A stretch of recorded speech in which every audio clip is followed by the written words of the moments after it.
नमस्कार मित्रमैत्रिणींनो, तुमचं स्वागत आहे आपल्या नवीन एका व्हिडिओमध्ये. आयुष्यात माणसाला चांगल्या आणि वाईट अशा दोन्ही प्रसंगांना सामोरे जावं लागतं. वेळ ही प्रत्येक दुःखावरचं औषध आहे असं म्हणतात. त्यामुळे चांगली वेळ भरकन निघून जाते, पण वाईट वेळ जाता जात नाही. वाईट असली तरी ती वेळ आहे, मग ती निघून जाणारच हा विश्वास मनात असायला हवा. वाईट दिवसात सगळ्यांनी मजा घेतली, पण लक्षात ठेवा, दिवस बदलायला वेळ लागत नाही.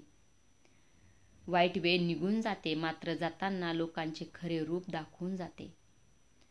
वाईट प्रसंगानंतर येणारी अक्कल म्हणजे खरं शहाणपण असतं. वाईट वेळ साथ सोडलेल्या लोकांकडे लक्ष देऊ नका, पण ज्यांनी वाईट वेळ साथ दिली त्यांचे मोल कधीच विसरू नका. अनुभवाने एक शिकवण दिली आहे, कुणाच्या चुका आणि उणिवा शोधत बसू नका.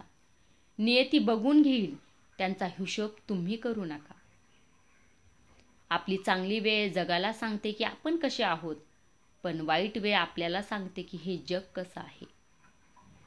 वेळ कशीही असो, चांगली अथवा वाईट, पण कधीच वाईट काम करू नका. नाहीतर वाईट वेळ चांगले लोक पण तुम्हाला सोडून जातील. वाईट वेळेत उगाच आधार शोधत बसू नका, भक्कम बना, कारण वाईट वेळ पण त्यांच्यावरच येते ज्यांची ती सहन करण्याची लायकी असते. वागणूक तर प्रत्येकाची लक्षात आहे, पण मी वेळ आल्यावरच उत्तर देईल. एखाद्याच्या वाईट वेळेत ज्यांच्या पाठीशी उभे राहा, पण त्यांची नियत वाईट आहे त्यांना चुकूनही साथ देऊ नका. विचार आवडले असतील तर चॅनलला सबस्क्राईब करा. धन्यवाद.